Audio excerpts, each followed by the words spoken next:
It's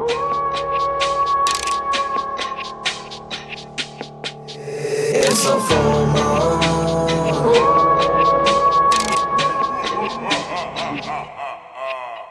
I came on the mic just to murder beats, and now I'm ludicrous to disturb the peace. And now I look at rappers like a herd of sheep, and when I look around I get the thirst to eat. Throw rhymes like knives to the first to bleed. Speak under your breath if you heard of me. Nobody burning me.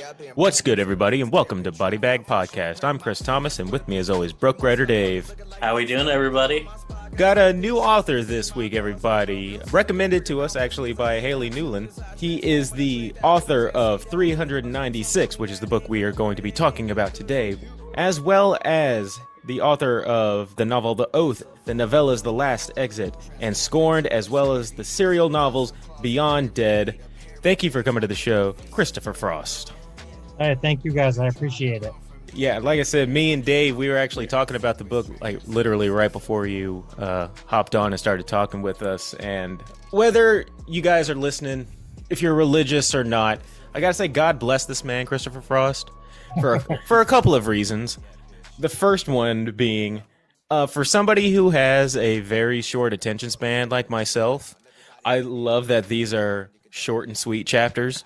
So it's a pretty thick book, but I was looking through them and I was like, wait a second, these are very short chapters. I can do these. And Yeah, I tell Dave, I love how this book is structured. This is probably stems from my high school days, where like you have to read chapters. Like, I wish you were my teacher back when I was in high school. I need you kids to read the first 5 chapters of this thing. You would breeze through it in like 10 or 15 minutes. Yeah. Yeah, you could breeze through it in the time of a commercial on TV. And that's no joke. That's like true. And I also got to say thank you to Christopher Frost, because especially on days where we have low traffic on my like horror matches and the stuff that I post, I can always rely on Christopher Frost telling me, well, I think that, I don't know, King Kong would probably beat the Blob in a fight. Yeah. I love those. They entertain Yeah. me. I'm hoping that I don't get to a point where I'm like, all right, we're on match like 160 something now. I'm kind of running low on characters to think about. I know you always disagree with me too. I that's not true. But let's go ahead and get into talking about 396 real quick. Well, the reason why me and Dave are talking about this. Well, first off, we don't obviously want to give too much away because we want people to get the book, so we don't want to put a lot of spoilers. But just in your own words, just maybe a couple sentences, how would you best surmise what the book is about? So I think for the most part, it's at its core, it's about a family kind of falling apart, and at the same time, while they're falling apart, you throw in the supernatural element that makes just everything that much worse. Mm-hmm. And you kind of see the best and the worst of the characters. I think more the worst part of them. Okay. Yeah, you definitely get that vibe. Like, I want to say I'm on chapter 27 now, and you're really starting to really get that tension of like the mistrust between Jenna and David. I mean, it starts out pretty intense. I mean, it already starts out kind of bleakly on a not so ideal situation. He starts out kind of like a dick. Oh yeah, and well, this is what I was telling David. We were getting kind of deep before you got in here. I really identify with David, and not to get too personal, or I won't go into too much detail. I'll just say this: I didn't have to go to a clinic, but I was pretty close. Yeah, I have been. Yeah. And I think that people that follow me know that I am very open about my mental health. Yes. Yeah. And I think David really struck a chord with me and Mm-hmm. kind of just blossomed on his own. From like, I would look back and I'd be like, holy shit, did I write that? Or Mm-hmm. that am I having a nightmare about what happened before? Or he just kind of struck a chord, and it was really easy writing about David. Yeah. I was telling Dave, I was like, now, like I said, I didn't have to go to a clinic, even though I was like just 2 more steps away from basically doing it. I ended up like just doing it myself. Same thing, basically getting sober. Yeah. And I told Dave, that's really true, especially when the people are trying to help you. The first couple of days, you're just pissed at everybody. You are angry at everybody. Like even people who are just saying your name, you just don't want to engage with anybody, and you just think nasty thoughts about them. Yeah, of course. And this is first time David had heard about it too, so he's constantly learning about his co-host. But yeah, I think that's why I'm like really into this book right now, just because now tell me, I'm getting kind of some Jack Torrance vibes from Dave. Is that influence at all, or am I just thinking too much into it? Because he was also an alcoholic in The Shining. I try not to get it really changes from the alcoholism at the beginning to him going down more of a path of starting to abuse prescription medication. So I wouldn't say that it was strongly influenced by like The Shining, but it's like I think Stephen King even said it, that there's nothing that hasn't been done by now. Of course. Yeah. So it's just our own take on something that's already been done. Like there's a million haunted house stories out there. I'm not the first. Yeah. I mean, it is hard coming up with a truly original idea. So nobody's, but putting your own personal spin or your own personal view that makes, things interesting. Right. And different. Yeah. And I haven't gotten to the prescription drugs part yet. So maybe that's the reason why I asked, because I'm still in the, he's fantasizing right now about he's making love to his wife and wondering if he's aroused by the idea of alcohol or his own wife. Yeah, because he's like sparkling cider instead of the champagne. Yeah. I told Dave, I was like, I had to switch to sparkling cider too. I was like, did this Christopher Frost guy like follow me for the last couple of years? I know. I'm addicted to seltzers. I have like 4 polar seltzers with me right now. Oh yeah, I'm just sipping on water right now, but I have an unopened thing of like lime seltzer thing in the kitchen that I'm gonna crack open a little bit later. Yeah, I think that part of it is that you trade one addiction for another one, but it's not one that's gonna hurt you. Like I drink so much seltzer. Yeah. That Oh, mine is definitely sugar. I realized I was a horrible sugar addict the second I quit. Yeah, it's crazy. But yeah, Dave, you got anything you want to go ahead? Now you're further than I am, so yeah.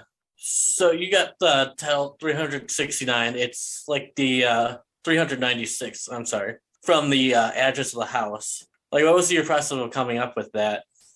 So, like I said, a lot of it kind of stems from my personal kind of what was happening around the time my daughter turned 1. We were living in a condo. We had 2 giant German Shepherds, so there wasn't room for all of us. So we decided, all right, it's time to buy a house. And we found this house built in the 1800s. The address was 396 Main Street. Okay, yeah. The house was so spooky. It literally scared the shit out of me just walking through it. And I would have, if it was my choice, I would have bought it. Yeah.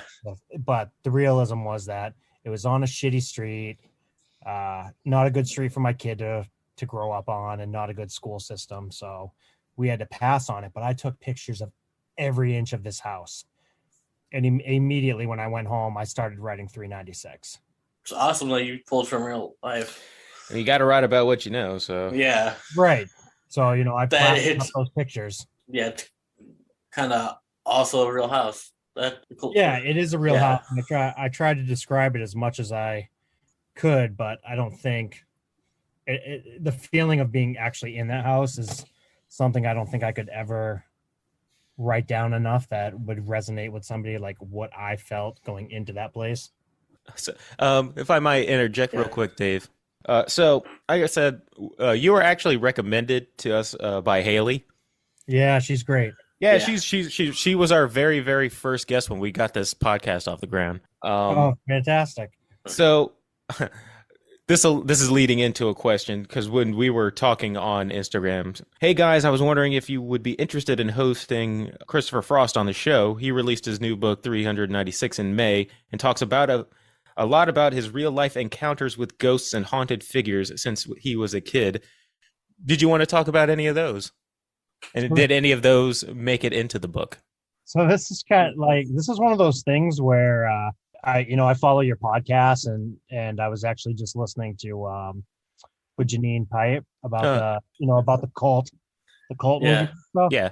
I kind of feel like this is going down about this cult thing about me, that this whole book is inspired by real life encounters with ghosts. Mm-hmm.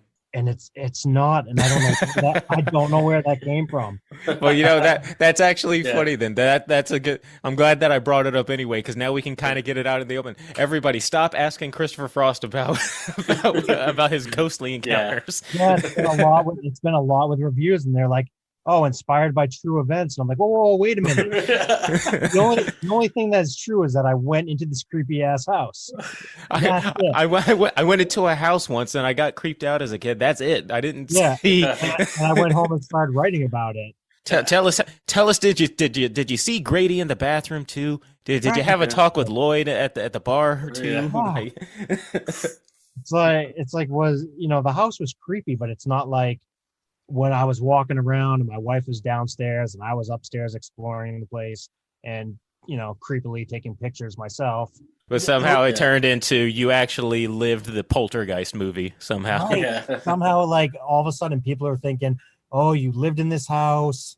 This is stuff that happened to you." And I'm like, no. My daughter was 1 and I was just trying to get out of my condo. I'll admit that even because when you said it was our movie was going to be between The Descent and Poltergeist, I was like, Poltergeist, yeah, probably because of he's probably into that because of his haunted experiences. Yeah. It's based on his life. Based on his life, yeah. It's not true. I don't know where it came from. I think it's kind of cool, but people will ask me like on Instagram, they'll be like, "So like what happened and what kind of like what did you feel?" And I'm like, "Nothing. I just like the house." I just like the house. That's all. The house was creepy. Like if it was my choice, I would have gotten it. But you should just start pulling from whenever anybody asks you, just start pulling from like movies. Me and my family, we moved into this actually old haunted mansion, and I saw this. I used to suffer from sleep paralysis demons, and I called her the bent neck lady, and we were like, "Wait, that sounds a lot like the Haunting of Hill House." Yeah, right. Just start pulling from different horror movies and just change it every single time somebody asks you. Yeah, or I'm like, "Oh, why is there 2 realtors here?" And the other realtor's like, "There aren't." I'm like, "Oh, I was just talking to one upstairs." Yeah. Yeah.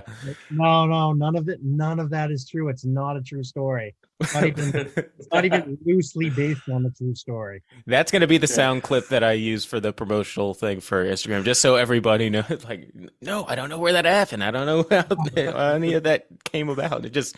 I mean, at first I'm like trying to dispute it. I'm like, guys, come on, no.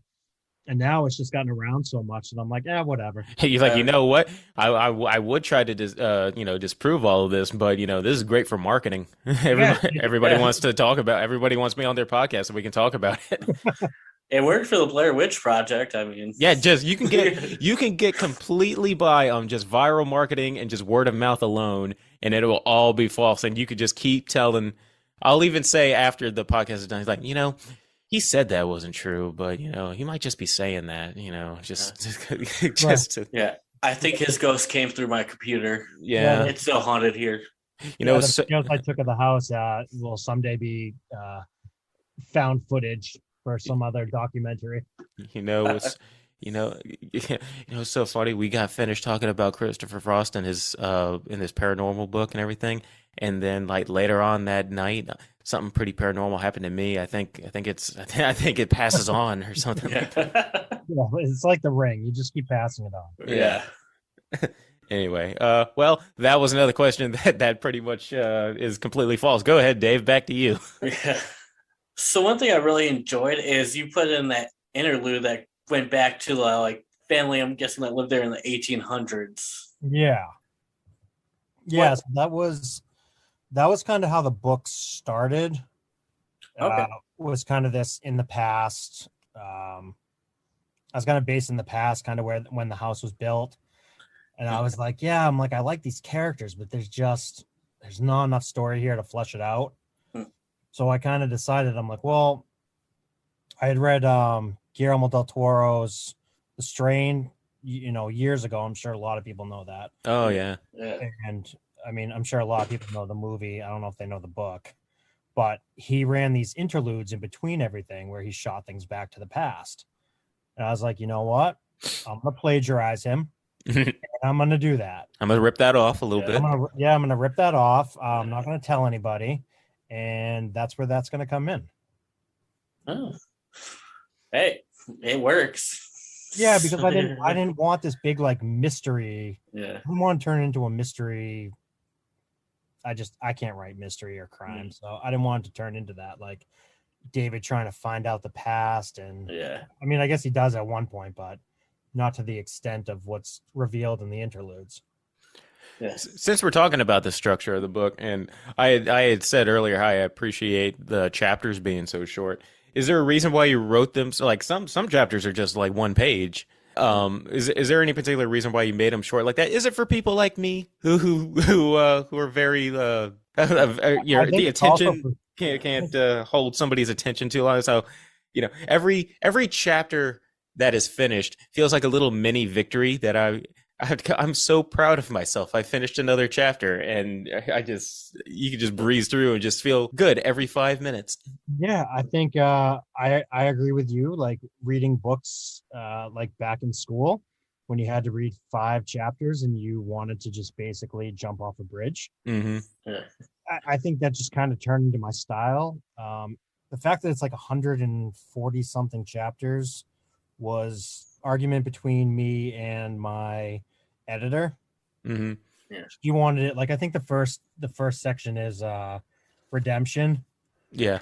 Yeah. So it was supposed to be like chapters like say 1 through 5, and then the next break in the story is coming home, and then that was supposed to start over as chapter 1 again. So each one was kind of like its own separate part. Mm-hmm. She overruled me, and I figured she knew better than me. But I've had so many people go, it's kind of daunting when they look at it and there's 147 chapters. And it's kind of like what you said, Chris. Like you look at that and you're like, shit, do I really want to read 147 chapters? I jumped into it without reading the back of it first. I just kind of just jumped right into starting to read it. So when I saw how short the chapters were, I was like, 396. I wonder if that's how many chapters are in here. These are so short. I wonder if that's why it's called 300. Well, there's 2 things in my mind that I was thinking that 396 meant. I was like, all right, 396. Is it either one of 2 things? Is it that's how many days that David has sober before all this stuff happens? Right. And then when I saw how short the chapters were, I was like, is it going to get to where I'm like on chapter 300? And I'm like, I bet this is a 396 chapters. Yeah. Well, originally it was supposed to be 396 Main Street. Mm-hmm. Yeah. And once again, I kind of yielded to my editor, and she said, just make it 396. Yeah. But as I've been going on, I've seen that a lot of people are like, oh, 396. I'm like, So you prefer it be called 396? I should have put my foot down. Yeah. But I spent so much money trying to get this book out, and I had 2 editors, and I just deferred to them. I'm like, well, they know better than I do about pushing out a book. And how much give and take is there with your editors? Like, were they like adamant that you like change certain things, and you were more adamant like, no, I want it to be this way? Or do you usually like go, well, they're the editors, they probably know the game a little bit better? Yeah, a lot of times I think more than not I yielded to them and took their advice. There were some things in the book that, like, for one, when David starts his process and wrote down addiction with now prescription medication, he gets, spoiler alert, not really, but he gets like addicted to Xanax. Mm-hmm. And my editor would be like, you can't take that much and survive. And I'm like, well, you can because I used to do it all the time. I was about to say, as you were like, well, I did, so I'm yeah, still. I'm like, well, I did and mixed it with a lot of other things, and I'm Mhm. so yeah, he Yeah. can't take that much. And I think I think people are either, I think all of us are on some sort of level of either dealing with mental health or know somebody and support them. Mhm. Yeah. So we all kind of know that, whether or not somebody's going to believe that David can take 4 Xanax in 20 minutes and survive. Oh yeah. I Yeah. mean, people yeah. who are like deep into stuff like that, you'd be surprised. It's like, yeah, we usually push our bodies to the limits, and Yeah. in terms of that kind of stuff. Yeah. Wow. Yeah, and and if you don't believe it, just chop it up to it being fiction. Yeah, Yeah. it's just Because I didn't want him to fall off the wagon. mhm. I wanted the house to corrupt him in a different way. Yeah. Yeah, So he's keeping his promise to his daughter. He's not drinking. yeah. But That's he's going on a that's the thing Yeah. too, that you like any people like that are very good at finding loopholes. right. Yeah. He does. Like, hey, I'm not drinking. I'm just doing a little bit of recreational coke. Right. I didn't say that I was I didn't say I was going to quit doing everything. Yeah, exactly. I know. I saw a movie once. I can't remember what it was. It was a really bad horror flick, and We might have watched it. Yeah. I can't remember the name, but it was I don't even remember who the actors were, but it was kind of like one of those exorcism movies, one Mhm. of those B-rated, late at night Netflix movies that you click on, and Uh-huh. Yeah. the priest is having a beer with the detective or something, and the detective's like, I thought you were Narcotics Anonymous. And he chugs down his a shot, and he's like, yeah, Narcotics Anonymous, not Alcoholics Anonymous. Yeah, I mean that's how it is. I mean, Yeah. just It's those loopholes. So I think David finds that loophole and continues to spiral down another path, just with a different addiction. Yeah. anything else there, Dave? Just to kind of get back on that, like you also like kind of show that Aubrey, like in one of the chapters when he's first in the barn and she freaks out, Yeah. and then Jenna slaps him. She's even like, "Mommy, Daddy wasn't drinking. I know what you were thinking, but he wasn't." Yeah. Yeah. Thanks, when, kid. Yeah. yeah. When Audrey calls it like the curse or something. Yeah. Hmm. Yeah. Audrey's like, it's hard, like even with not to give things away, but with the events that happen in the house that kind of corrupt her, Yeah. she still has this weird connection to her dad, even through the malevolent things that are in the house. Yeah. Yeah. Yeah. I'm at the Which part kinda where makes that it more started to heartbreaking. show, yeah. Yeah. Because I just read it where she was they went to the doctor's office and she's smiling, sticking her tongue out at her dad, and then just like glaring at her mom. Yeah. Yeah. Yeah. That just sounds heartbreaking. Yeah. Her and Jenna got a little bit of a clash in this book. Yeah. Oh yeah, because I literally just like read that I guess was she like angry at somebody because she was like reading or something like that. Yeah. I think it was right before the rat or the mice. They were looking around for mice. Yeah. It said that she was like reading angrily or something like that. Yeah, those two clash, which was weird that I went that way because I thought it was supposed to be David and Jenna that were gonna clash. Hmm. It ended up kind of being Aubrey and her mom that end up clashing. Yeah. Well, that's also that. I mean, that's definitely a more interesting dynamic that you would think. Oh, Yeah. you would think that the strained relationship would be between the one who's abusing like alcohol and the kid, but a lot of the times when I think that is perfectly in line with a lot of people who do that kind of stuff, because when you, or at least I know that a lot of times when I drink or if other people drink, they could be like the nicest people in the world, and so long as they have that thing. Yeah. Yeah. So he was probably very, very nice and cool with his daughter when he had his constant buzz going on. Yeah. But when the buzz turns into complete obliteration, Yeah. Yeah. him and Jenna go into it, and I don't think that it's not that he doesn't care what Aubrey sees, but I think he's not as embarrassed when he's completely shit-faced than when if he was just buzzed. Yeah. Yeah. And I also always thought that it was an interesting dynamic that a lot of books and a lot of movies always have the you know, the kids gravitate towards the mother Mhm. and not the father, that like maternal thing. And I kind of liked when I wrote that, all right, Aubrey and David have that, you know, dad and daughter relationship, which I mean, I have 3 daughters, so I think it probably stems a lot from that. You know, now that you mention it, there really isn't a whole lot of movies in which, like if especially if it's horror and the whole family's going towards a downward spiral, there really isn't a whole lot of stories in which the dad and the kids are the ones that are closer than the mom. Right. Yeah. The dad's usually always kind of the bad guy. Yeah, the dad is usually the one chopping the family up and chasing them around with Right. Yeah. with the Exactly. knife. Yeah. And I think as Yeah. much as David is flawed, he's still Aubrey is just like his whole world. Yeah, which is that just makes for a very emotional story where it's like, I want to, he's not a bad father, not in the sense of like he cares about his kid, Right. but he's a flawed human being.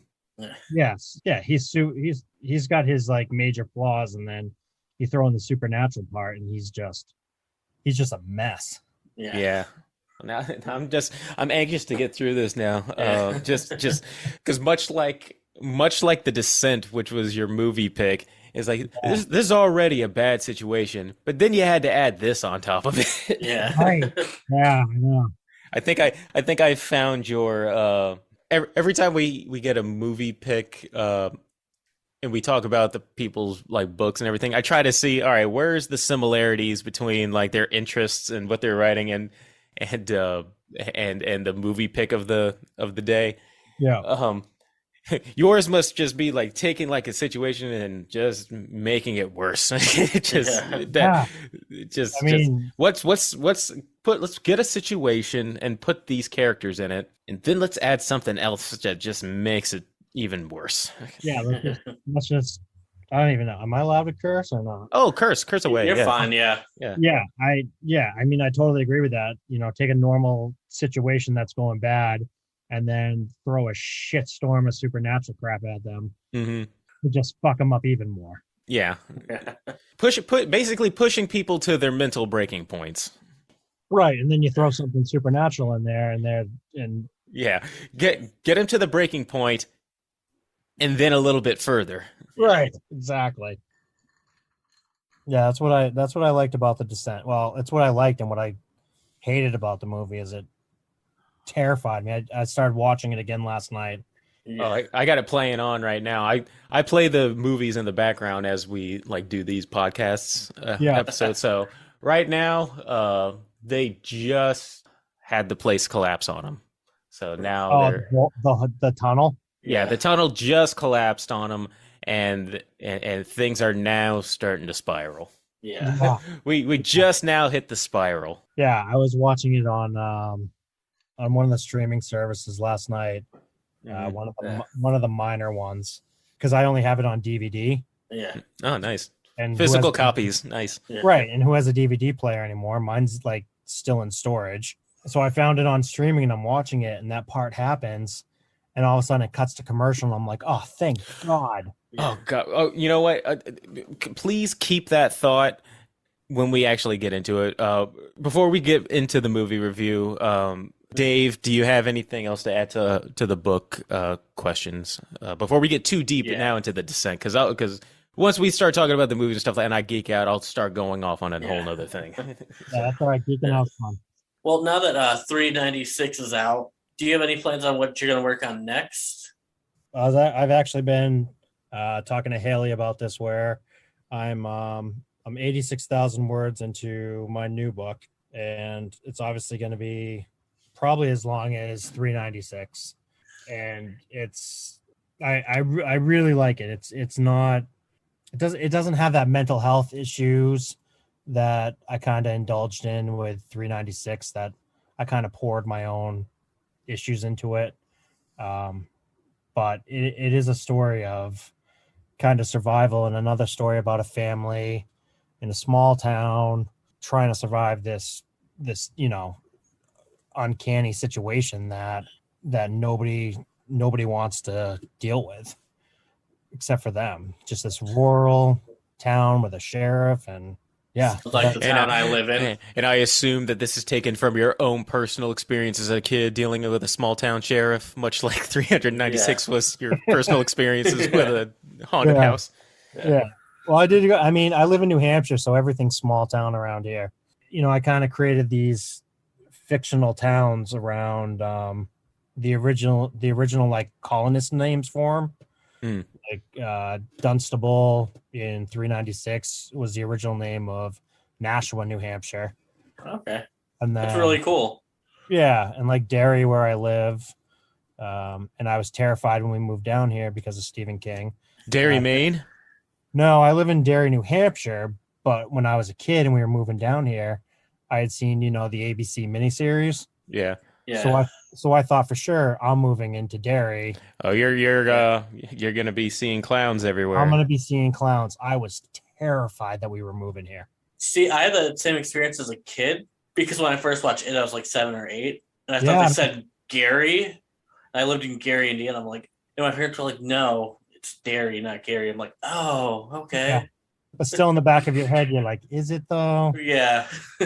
Every time the circus comes to town, you're freaking out. Yeah, exactly. Is there do you have a working title at all for your upcoming project, or is that something you're keeping quiet, or you haven't quite figured it out yet? No, it's gonna be called John Doe. John Doe? Okay. Okay. And that's something. It's something I talked to Haley about, and her and Hannah's company, Twins and Talent. Mm-hmm. They've been outstanding in helping me and getting reviews out there for me, and I'm sending out. I think I ended up, since Haley started, I've bought like 20 author copies, and I'm just sending them out constantly and replenishing it. And she's done so much for me. It's like outstanding. It's crazy. Well, you'll have to once it gets all finished, you'll have to come back on the show and talk about it with us. Yeah, I'd love to. She wants me to have it done by the end of the year, so I'm on a timetable. We can do Poltergeist that time, since that was gonna be your other pick. Yeah. This one's definitely different, but it's still that family dynamic and the shit that kind of happens to them and how they have to deal with it.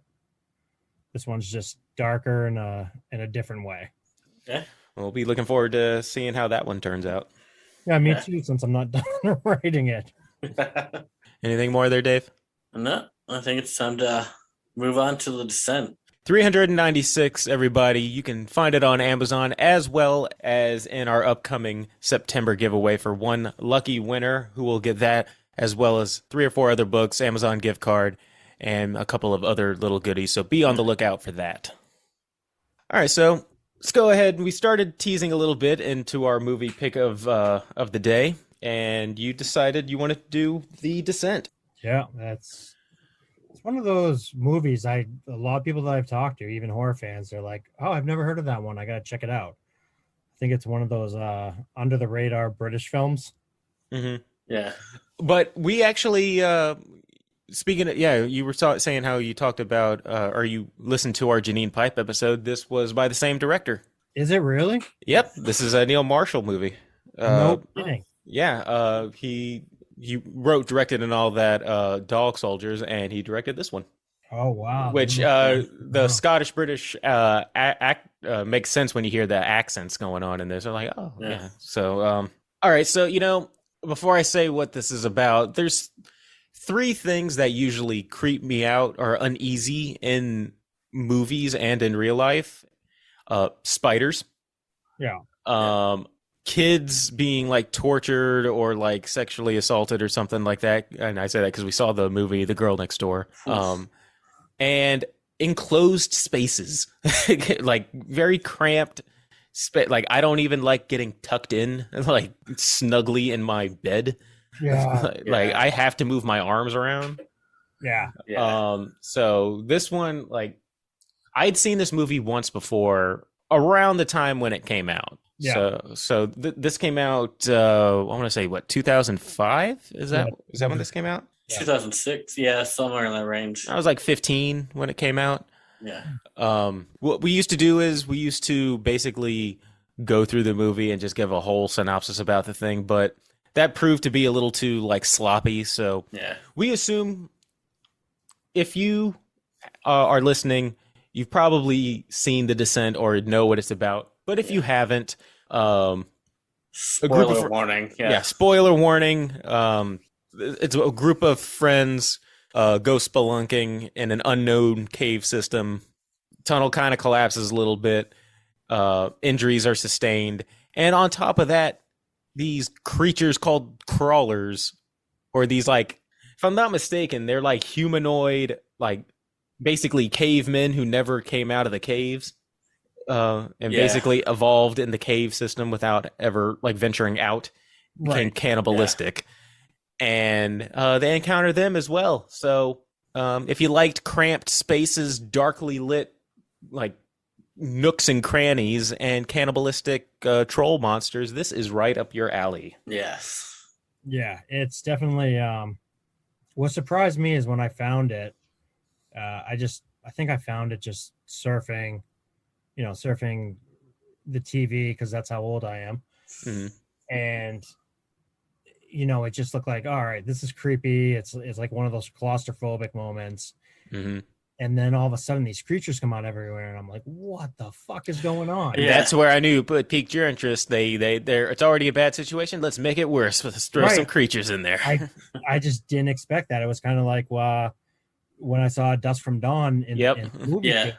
I literally was just about to say From Dusk Till Dawn, where you didn't know it was going to be about that. Yeah, all of a sudden you're watching it, Salma Hayek comes out, you're like, great, striptease. Yay. Turns into a vampire, and you're like, what the fuck is going on with this movie? Yeah. Oh, all right. So I was talking to Dave. We were gonna get. Oh no, the first thing I was gonna say. Not only this was a treat, because it was also a situation where I got to watch it with the ads. Yeah, I think we all did. And me and Dave have this ongoing thing, because this is the third movie that we've watched so far with the ads on. Yeah. And I don't know if did you watch this on Amazon as well? I think Amazon Prime with ads. This one, it was on this, or either watched it on Pluto TV. Yeah, I watched it on Pluto last night. Yeah, it's one of those two. So you probably saw. All right, I had to write them all down every time a commercial, because Amazon has a knack for putting in commercials in the weirdest spots in these movies. Right. So just the first one came up right after the credits, where after the accident in the very beginning happens, and it's like The Descent. Yeah. Bad credit card debt got you down, and it just, there is no segue into these commercials either. It's not like in a if you watch it on TV where something will maybe like fade to black, and you know how they have bumpers. And when a commercial's coming up in a TV show, because it'll like fade. Yeah, it fades out or something like that. This one, you'll be watching a creature maul a person to death, and then all of a sudden you'll get an advertisement for Paul Blart Mall Cop. Yeah, and it's just mid-scene commercial will come up like mid-scene. Yeah. I know. If you watched, Dave, was it you that said you watched it on Pluto? Yeah. Yeah, I was watching it last night on Pluto, and it, like the part with the cave falling in, and I'm like getting claustrophobic. I think it was right before that when she gets stuck, and it cuts right to commercial. I'm like, oh, thank God! I'm like, I need to like take a breath.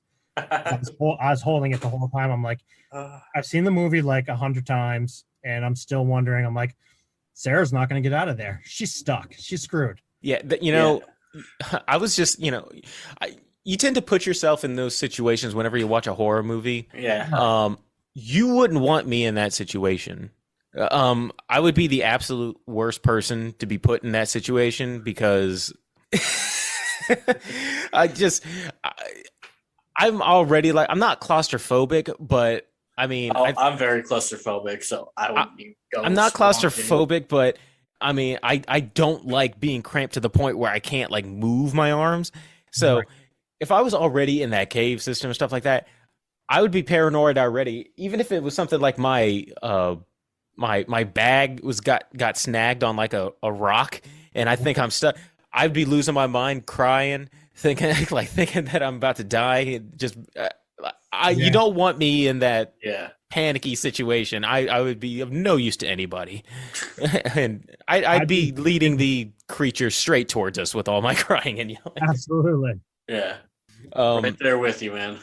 But you know what's so funny is the first 5-10 minutes, I wasn't sure that I clicked on the right movie because that impaling scene at the very beginning, I was like, did I accidentally click onto a Final Destination movie or something? Like what? I thought this was about a bunch of I mean, we started off, kind of on the right They're track. kind of kayaking and people are watching. Okay. Like this is I remember it being spelunking and all that, so they're whitewater rafting, and then out of nowhere these I guess the guy didn't secure him properly. Yeah. It was it was definitely an interesting start. Yeah. They try. I think they didn't, as much as I love the movie, I don't think that they accurately portrayed the women as these like adrenaline junkies. Oh, you don't get the sense that like, I don't see these people as people who like do this on a regular basis. Like, Right. Well, I mean, I got the sense that I could get the sense a little bit maybe that Juno has done it maybe a couple of times. Yeah, But I mean, one of them was her protege. Was that Holly? Was it Holly? Yeah. Holly, I think, or yeah. Was her protege? Yeah. Holly, was that the short-haired? Yeah. But yeah. Oh, so speaking of Juno, I was just going off on a tangent about Juno. I don't think she's that bad. I hate Juno. Me too. Juno is the worst. I wish I need to make another top 10 list because she needs to be on it somewhere. Let me drag everybody, and even my protege, who's still kind of learning, into this unknown cave system with no map, and because she wanted this ego trip. Yeah. Now, that I just kept thinking of the Blair Witch Project. That was on par with the Blair Witch Project. What did you do with the map? I threw it away. Right, I just left it in the Bronco. And I can't think of any scenario in which that was the right move to do. No, it was a dumb move. Because you can't even tell people she wants to be the one who found it. So, but she's not going to tell anybody where she's going, just to at least be like, hey, in case that's like rule number 1 when you go out somewhere. In case something happens, we want somebody. This is where you start looking. This is where you start looking. Yeah, and also I thought what was funny and makes Juno even more of a bitch is she sends Holly ahead of her through all of those tunnels that she has no idea where they go. Yeah. Like, oh, I want to be the first one to discover this. Hey, Holly. Get in there. Yeah, in there. See if you can find a way out. Yeah, I need you to sniff it out like a truffle pig. Get in there. But Dave is sitting there. The dude in me was also like, I hate this girl. I hate her. She fine though. I like her. She's good looking girl. Yeah. She's hot. But, she's a good looking lady. Yeah, but she's evil. It stabs Beth in the neck and then just leaves her. I was giving that was an accident. I was willing to give her a little bit of the benefit of the doubt that like she still like jittery and adrenaline filled from the fight that she just had, and Beth did kind of come up like quietly and like I would have made myself known like, hey, I'm behind you, kind of thing. But after she stabs her, it just leaves her for dead. And then when she regroups, says, "Oh yeah, she's dead." Like, made it seem like, "Oh yeah, the creature's got her." Well, I mean, what do you want her to do? She's not die anyways. Maybe not She's leave her. She's trying to get out alive. Maybe not leave her to die after you just got finished stabbing her in the neck. Maybe. She's gonna die anyways from that wound. God, you are. Now I'm learning about you today, Dave. You learned a little bit about me. I'm learning about you. I think it's because I just didn't like Beth. I didn't like her character. What was your deal with her? Boring, and then like she was like, when she was dying, like her last thing she did, she's like, Juno did this. Yes, because she did. Yeah, but she could have been like, hey, Juno, did this on accident, freaked out, and left me. No, she's like, Sorry, I can't Juno really fucking go killed into. her, yeah. I can't really go into it. I have a hole in my neck. and then she's like, oh yeah, Juno's also fucking your husband. Well, she should know too. How are you blaming Beth for that? I'm just saying that's Yeah, Juno. Your last she's words, the that's one what you're fucking the gonna do? husband. Yes. Well, yeah, that's a fucked up thing. Don't fuck your friend's husband, but But if you're going to, don't be a snitch about it. Like, what are you talking yeah, about? why you gonna snitch on her as you're dying? Like why Just fuck her. why didn't you tell her sooner? You know what? I'm still feeling. Why didn't you tell Sarah sooner? I'm still feeling some kind of way about there being a hole in my throat. Sorry if I'm. Sorry if I don't. Sorry if I can't go into elaborate detail that she stabbed me, but it was an accident. Oh, and by the way, sorry I got. She's sitting there. She got stabbed in the neck, begging. She not begging for anything else. Just hey, just don't leave me here, or don't leave me. Not I blame you, but just please don't leave me. Yeah. And the doctor's still alive. It's not like the doctor's dead. Yes, she could have got the doctor. Yeah, she That's could have. actually very true. Obviously, I fully forgot about the doctor. Yeah, she played a Dave. very small part in this movie. Okay, Come on, Dave. Go get the doctor. Come on, Dave. What else? What else is wrong with? What else? The woman's dying from a stab to the throat, and you're blaming her for Juno fucking Sarah's fiance. Right, and then and also it wasn't Juno that killed her. Sarah actually killed her. So Yeah, but she at that point come on, Dave. Now at this point, I know you're just fucking around, but like it's. Yeah, Juno is the worst person. Like, it's so much stuff to get dumped on Sarah right now. Like, all of this, finding out that Juno ain't shit and that her husband was having this long-term affair with her. Speaking of like the scene, I'm looking at the scene right now.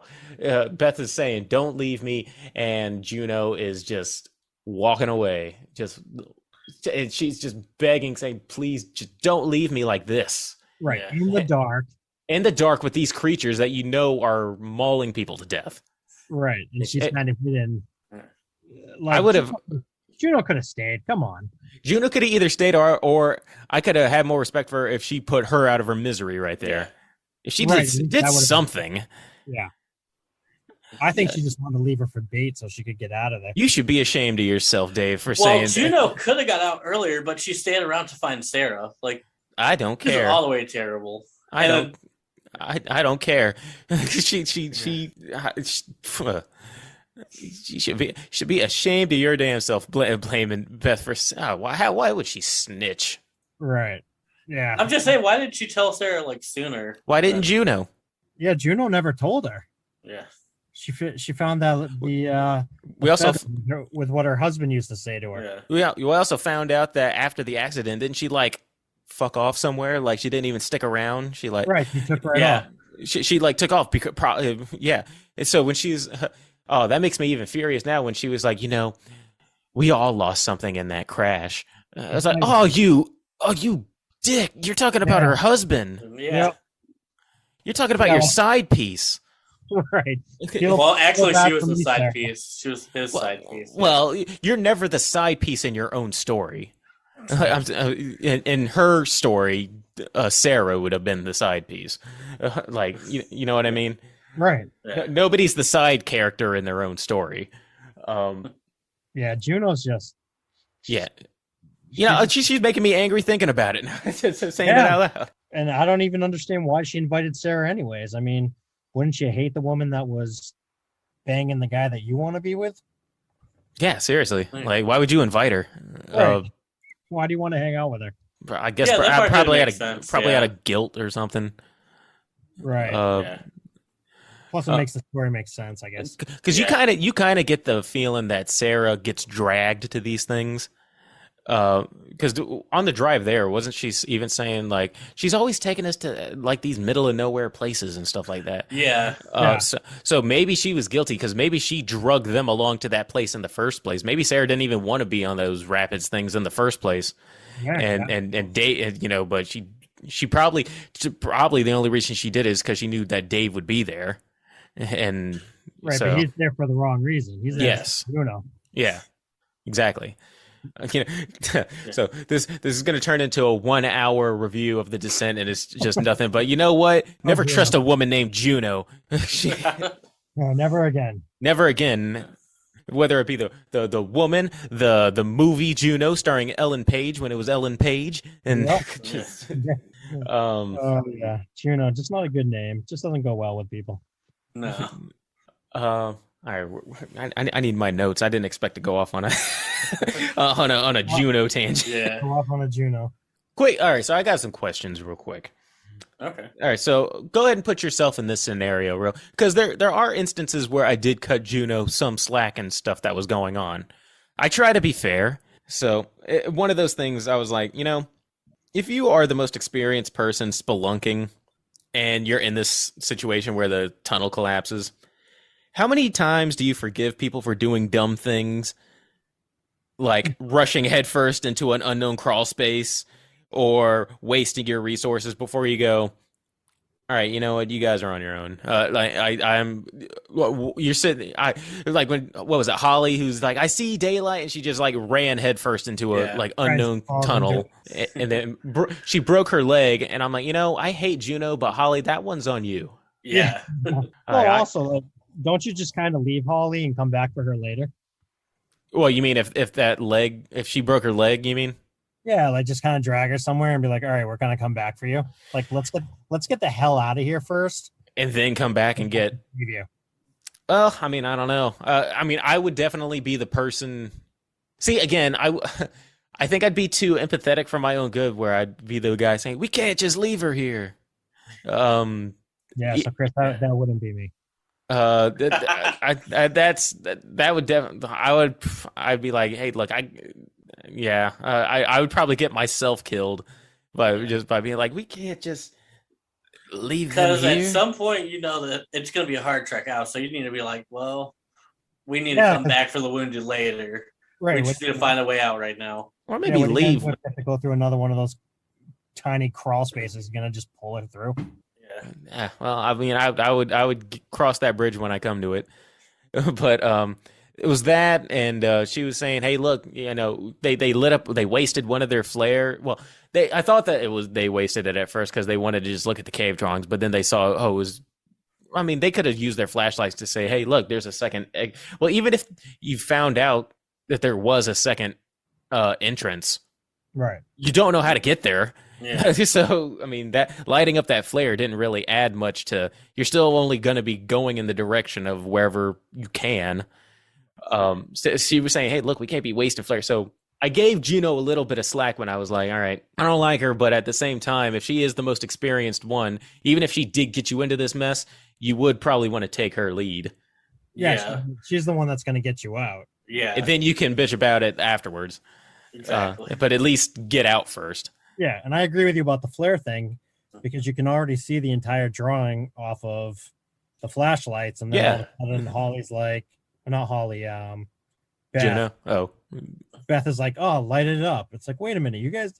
If I can see it, you guys can see it. Come on. Or if you see something, just tell us what you see. Yeah. Just say, like, why would we waste a flare? We're gonna probably need those a little bit later to ward off these man-eating cannibals. Right. Yeah. Our batteries run out. So that was. I have like 3 questions. That was one of them. Like, how many do you get? Like, all right, you guys made 2 dumb decisions. After the second one, don't come asking me for help for anything, because you ain't taking my advice about anything. Yeah. Right. Yeah.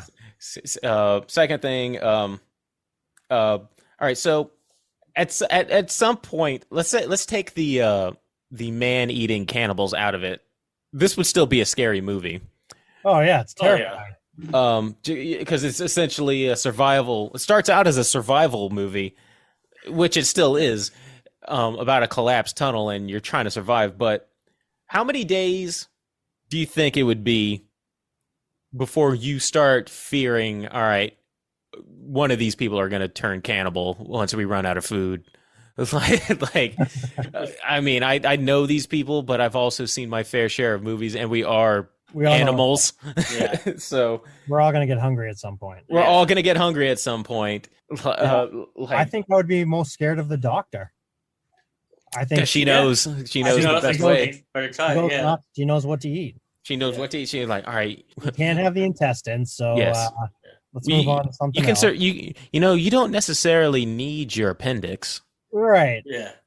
You can Well, survive that's- with one kidney.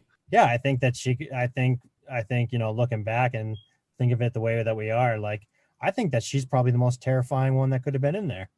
I wouldn't want to Never- be down there with her. Never trust a doctor. Never Yeah. trust the doctor. No. Never trust a doctor. But I also thought it was funny when I was watching it again last night and I've seen this movie at least a dozen times and I never Yeah. picked up on this, that on their way into the cave, the doctor says you can have audible hallucinations. Like, she lists off all these hallucinations. So I'm kind of like, this time when I'm going into it, I'm like, wait a minute. Is any of this actually happening to them, or are they just underground and losing their minds? Well, if I'm not mistaken, there are two endings to this. Yeah. Yeah, there's an alternate ending. I believe isn't the alternate ending where she gets out and she's free, and then it turns out that she was actually unconscious and she was hallucinating, getting free. That's the UK ending. So Yeah, I think it's the same thing where she gets out, she gets into the Bronco, the tractor trailer nails the horn, yeah, and when she looks up, she's still in that like blood pool. Mm-hmm. yeah, I'm not sure exactly. I didn't like the alternate ending because the alternate ending leads into the Descent 2, which I wasn't a big fan of. I haven't seen it. I heard it was terrible. I'll have to watch it. Well, we have to. I keep telling Dave we need to do one season where we just do nothing but terrible movies. Yeah. Like Descent 2 put it up there. it's we usually have a mixed bag every season, but we need to definitely do we need to do a list of bad movies that at least one of us hasn't seen. Yeah. If we both never seen it, that's good. But if only one of us has, that still counts. So Yeah. we'll have to put the Descent 2 on the list. But yeah, if I woke up after all that and thinking that I was free and then I'm still in that blood pool, that would probably be my mental breaking point where I'd be like, all right, I'm just gonna end it myself. That was the worst possible thing that could happen. Yeah. Like, I thought that I was free from this hellscape, and then no, I'm still here. Yeah. That's one of those movies where you don't want to go into the second movie because it's just basically a ripoff of the first movie, just doing the same thing again for another hour and Yeah. 17 minutes. Yeah, it doesn't need a sequel. This first one is perfect as a standalone movie. Yeah, and there's so many good standalone movies that get ruined by sequels. Yeah. It's just not necessary. Juno just came in with that thing and just like saved them with the snap that creature's neck. Yeah. Trying to make her look all heroic now. Yeah, she goes all After she badass. kills her friend, yeah. After she just got finished like leaving what's her face for dead, and then now we're gonna try to make her look all like heroic. Yeah. But going back to like it was a dream kind of thing. I've only seen one or two movies that have done that effectively and it not annoy me. Because usually that kind of thing annoys me, where it was all a dream or a dream sequence happened, something like that. The only thing that comes to mind that I think did that effectively was Room 1408. Yep. That one actually, like, because the reveal of him being back in the room where everything's just getting torn apart and he is back in the room, I thought was just a great scene. Yeah. The alternate ending where it's like, oh, I was like, oh man, really? It just seems like I don't know. That's just me. But I think American Psycho also did that pretty effectively. Where it's like, did he really kill all those people? Or is it just in his mind? Yeah, true. Yeah, I kind of always thought in that movie that if they were going to do her just having a hallucination, it would have been her just suffocating inside of that first tunnel. Oh, yeah. Oh, and then it turns out that she just never got out of the little crawl space. Yeah. When Sarah's stuck, she's just stuck and done. She just passed out. Yeah, that would have That would have took all the air out of that movie if that was ending like lame. yeah, she wakes up, she's just still under all that rope. Like, oh. And then they just make it out and it's like, oh, and then we did name the cave after her. Right. Yeah. Sarah's cave. She's still Yeah. down there. Um, so, I had a couple of other things that I wanted to say. Oh, just so if you remember when we were talking about our Ghost Ship review, Dave, Yeah, I Yeah. actually was listening to that the other day. one of the Oh, things that thank you. yeah, thanks. One of the things that I put on the negative things for that one was I kind of wish that it was a lot darker on the ship, because if it's like it's nighttime on this ship that's been out at sea for like 60 years and stuff like that, there wouldn't Yeah. be as well lit as it is. Yeah. Yeah, I know what This you're is- gonna go with. This is the kind of lighting that I'm talking about. Yeah, Yeah. where it's too bright in the cave once everything starts happening. No, I'm saying I think that this should have been the lighting that the ghost For ship Ghost Ship. should have had. Oh yeah, Because this one uses darkness. Well, you have to have some light so you know what's happening. Yeah. But for the most part, it's very dark, save for the flares or the lights on top of their helmets. Yeah. But I mean, there are instances where like there's like background lights. And I'm like, what's back there? What's lighting it? Where's that light coming from? But yeah. I think the blood pool was a little on the too much nose. light in that. But yeah, I mean, I hated that scene though. uh, And- you did and that scene just had that one thing that bothered me. It's like the crawler is fucking sitting on her head. Like, I know you can't see, but you could feel, motherfucker. There's hair in your claws. Why are you not scratching the shit out of this girl right now? poor Beth. And she's Oh. she's right here right now. She's just about to ask Sarah to yeah, she's about to, as Dave says, snitch on Juno. Yeah. And because Dave in Dave's mind, Beth is the real villain of this movie. She's the worst. What, Beth? Beth is great. Dave's just being a troll. Yeah. He Fuck with you guys. but I think the darkness works a lot better in this. I wish that this is what Ghost Ship would have had, where it just plays with the fact that you're out at sea Yeah. with no lights No and stuff like that. lights, You yeah. wouldn't be seeing as well as you could. So No. And I know we're talking about Ghost Ship a lot, but people out there, yeah, after the first 10 minutes, stop watching. yeah. Yes. You peaked after that first scene. Yeah. Unfortunately. Yeah, One of the best openings in all horror movies. For yeah. a terrible movie. Yeah, very because you watch that first 10 minutes and you're like, wow, this is gonna be good. But it's like, no, you saw the best scene, and Yeah. Very much downhill fast from there. Yeah, I was listening to your podcast on that one, and I had to agree with you that like what you were saying, like how much money is good enough for you to stay and go through all that, Yeah. and how you were like, well, just grab a couple blocks and then come back for it. yeah, Yeah. grab a couple blocks, and then that'll finance getting some other stuff, some equipment to come back and get the rest. Yeah.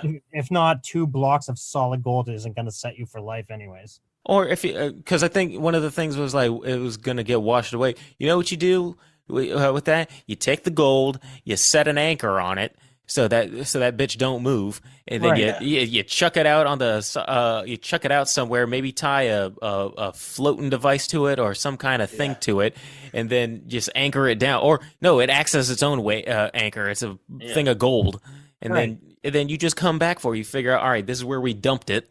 And then Yeah, there come you back go. for it. And you're a couple of dead bodies less. So Yeah.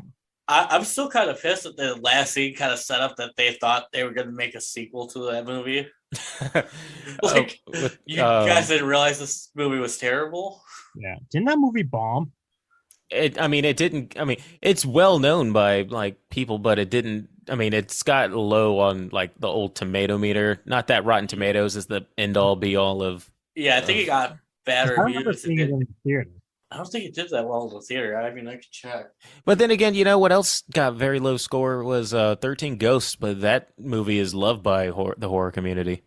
Yeah, I love that movie, but the people that don't understand, it's like I saw that thing in 3D. You don't get it when they put it's like when you put the glasses on now, you're like, oh, that's kind of corny. What's the point? I don't know if you heard our review on that one. Dave knows I have mixed feelings about that movie. 13 Go. Yeah. I wish that I think that you could have a whole Netflix spinoff 13 episodes about each of the ghosts, and just have That would be amazing. Yeah. have Matthew Lillard. It's a prequel. and Narrate it's a- it. Yeah. It's a prequel, and it's all each episode was Matthew Lillard helping to capture each of the ghosts, so each of the ghosts has their own episode story. Yeah, I think that's great. And I've heard that from other people too. Like, Yeah. just 13 episodes and be done with it. Yeah. And Because but yeah, I think that kid made my Chris hates list. I thought that kid Looks was like, annoying. They tried to give him a personality by like he likes what was it, morbid words or defining Yeah. morbid, what was he doing, something like that. Studying morbid things. something, This kid doesn't really have much of a personality, so why don't we make it so that he like looks, which played into nothing later. It's just had nothing to do with the story. Yeah. we just have to Yeah. give this kid something of a personality. Yeah, I think they could do such a good Netflix, prequel with just each ghost having its own story. Yeah. Especially if you grab the people that did The Haunting of Hill House, have them do that. Yeah. Have them do it because they did We- such a good job with the. We love Haunting of Hill House on this podcast too. Yeah, but they did such a good job of taking one story and breaking it up to make sense. Like Yeah. 13 Ghosts would be so easy for them Yeah. and probably so well written. I mean, it's gold that's sitting right there. I mean, I don't know what studio currently owns the rights to 13 Ghosts, but I mean, doesn't just Disney and Warner Brothers just own everything now? Every streaming service. yeah, for the most part. So it's got to be one or the other. Yeah. So And you're sitting on a pile of gold not using it. What a shame. Yeah. Yep.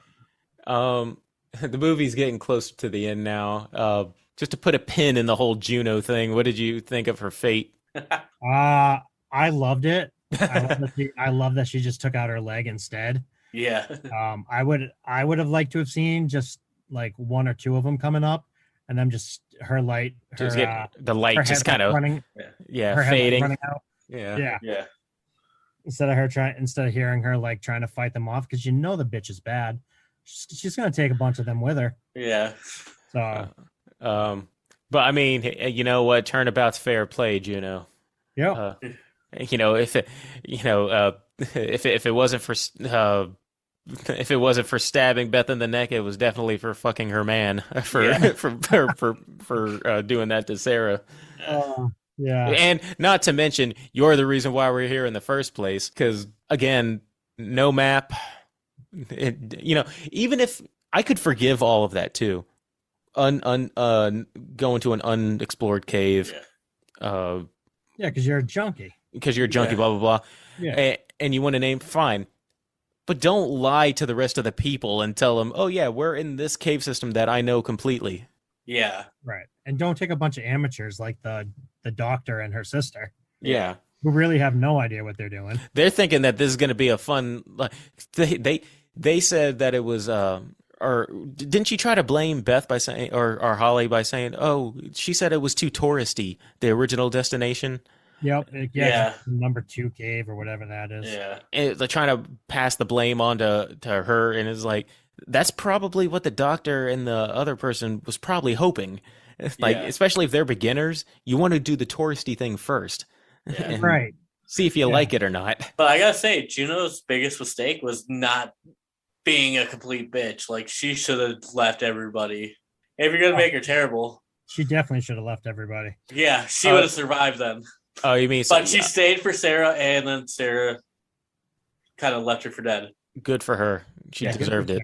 I mean, she was banging her husband too. Yeah. Yes, I you know what? It's so funny that I texted Dave. I was like, even though she wasn't there, I still kind of blame her for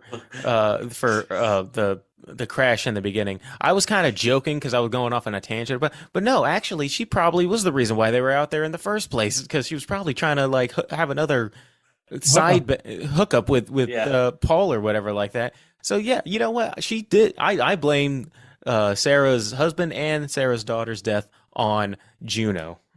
Yeah, I think that's what I think a lot of people forget that. It's like Juno's also responsible for killing that little girl.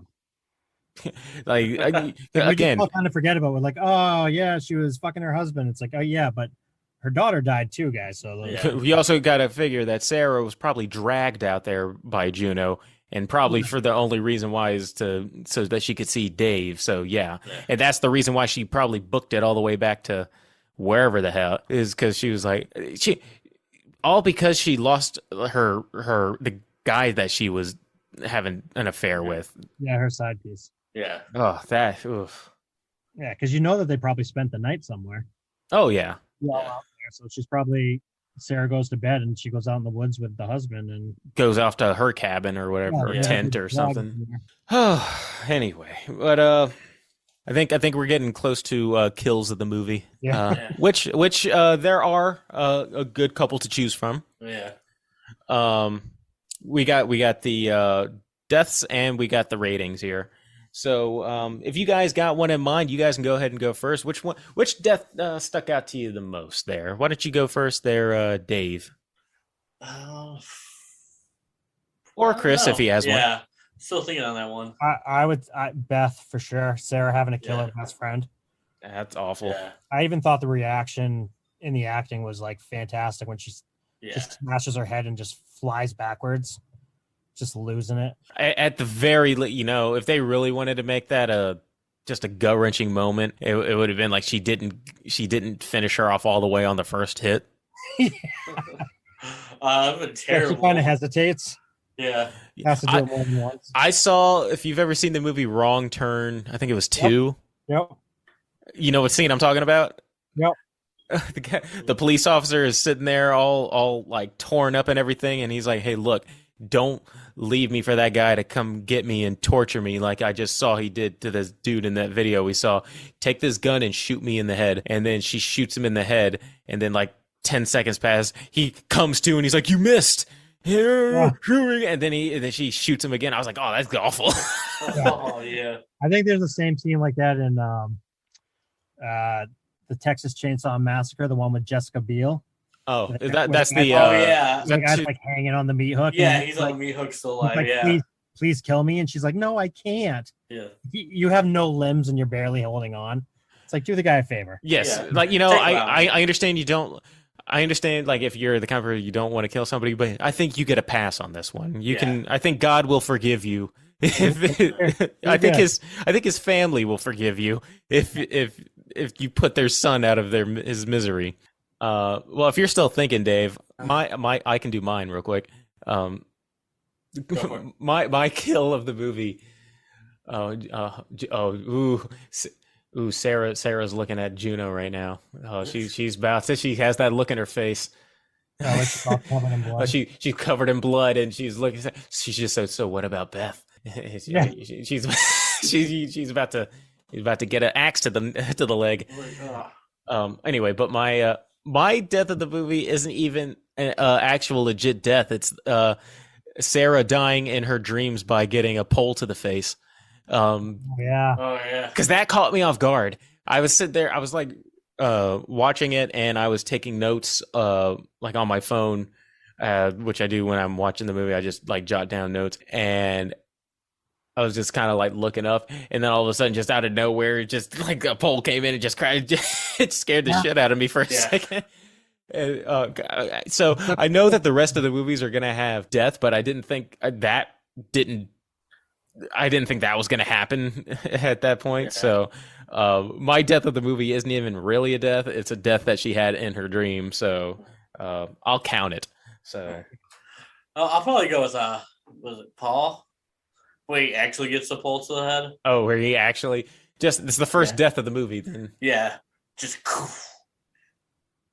yeah, pretty good effects on that one. Yeah, that's where I was like, did I put on Final Destination 2 or something? Like, I thought this was all about. This is a very short movie. Yeah. Oh God, it does make you think of Final Destination. Yeah. I was actually on the road coming home the other day, and there was a logging truck going onto the highway, and every single car lined up down the road was on the other side of this truck. That scene scarred an entire generation of people. Yeah. Yep, people are terrified of it. Yeah, and for good reason. I mean, you know someday it's going to happen. I mean, I don't even drive behind like trucks that like have like the open bed.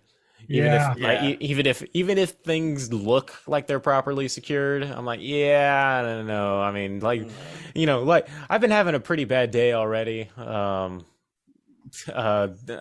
this might be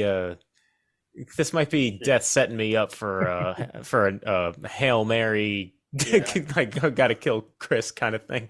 Yeah. Random sheet of metal is just gonna slide off that truck right through my car.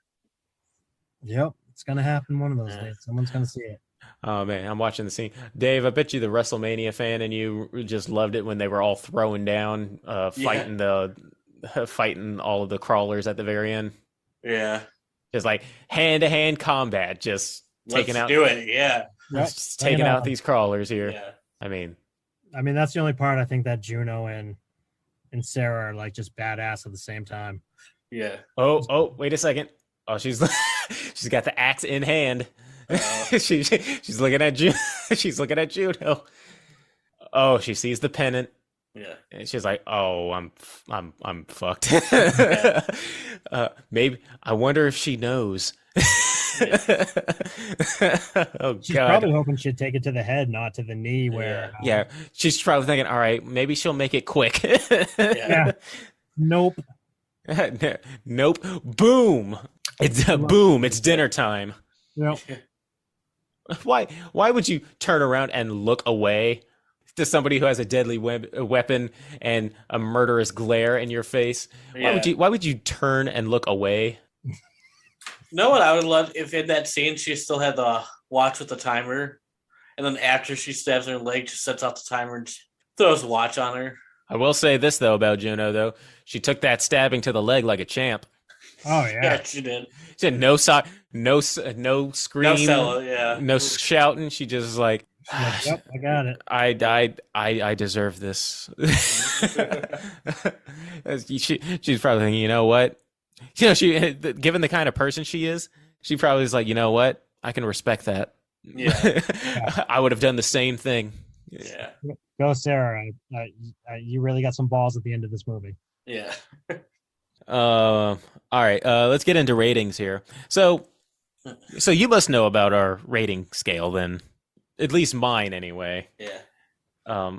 From the one or two episodes that you. Yeah, I think I've listened to all of them. Oh, Wow, really? Yeah. Oh, you're a legit fan. Yeah. That's man. really cool. Wait, you listened to the first one? That one was probably kind of rough. Our first episode. The I think so. the Fear Street one. Yeah. Yeah. Was that the fear.com one? No, No. no, that's the. Oh, you must mean the first one of the season. No, ours is Fear Street. Was the very, very first one. Yeah. We were unshaven young children Yeah. from All right, 1 year great. ago. Yeah. Figuring this out. Yeah. So now I have more to go back. That's great. Yeah, we're on season 3 right now. Yeah. Oh, so it's like finding a prequel that you never knew about. Yeah.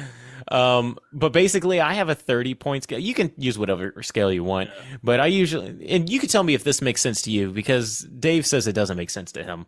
I'm not coming around to it, but You're coming around to it? Yeah. All right, so yeah.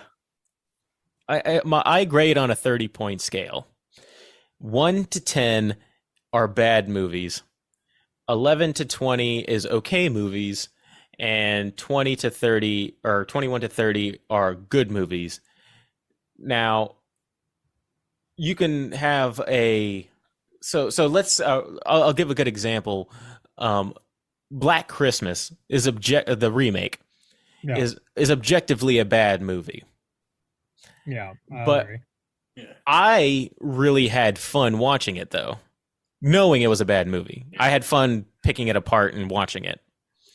So I gave it about an 8 or a 9, which means it is a really good bad movie. Yeah. Yeah. There's just those crappy movies that you just love. That But just, like, then you're- there are also like really well-made movies that I don't much get. Like I always use The Lighthouse as an example, although I do need to rewatch it just to give it another chance. But when I watched it the first time, I could tell that it was a well-made movie. So it would be in the 20s for me, but I didn't necessarily enjoy it, which is why I gave it like a 22, 23. So I said it was a very meh good movie. So I get where you're going. So, Yeah. so the first number I would say is your objective like thing. So if it has a 0, that means it's objectively bad. If it has a 1, that means it's objectively okay. If it has a 2, it's objectively good. And then the number following that is your personal opinion. Did you have fun watching it? Okay. So, All right, uh, you go so- first, and I'll follow your lead. okay. For me, I'm going to put this in the scale of 11 to 20. The darkness is used very well, but I mean, it certainly wasn't anything like cinematography wise, like super spectacular. It was okay. It wasn't bad, like movie making wise. For a low budget British film. Yeah. Yes, for the fact that it made me, it gave me a roller coaster of emotions. Most of them negative, but for the reasons it was supposed to. Yeah. So for that reason, I'm gonna give this an 18.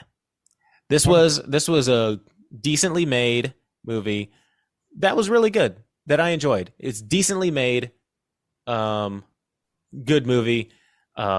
Claustrophobic as heck, which I'm already uncomfortable with. Gave me a person that I really didn't like, which is not necessarily a bad thing. Sometimes you need that person that to just like kind of hate. Yeah. Right. And the actress, in addition, like I said, to looking fine, she was she played the part very well of me not liking her. She seems competent enough to know what she was doing throughout the cave system. So she's the kind of character is like, all right, I hate you, but I have no choice but to follow your lead at least until we get out of here. Right. So I give this an 18. Okay. Yeah. I'm right there with you. I'd say I'd probably give it a 19. 19? It's not like the best made movie, but it's still pretty well made, and I could watch this over and over again.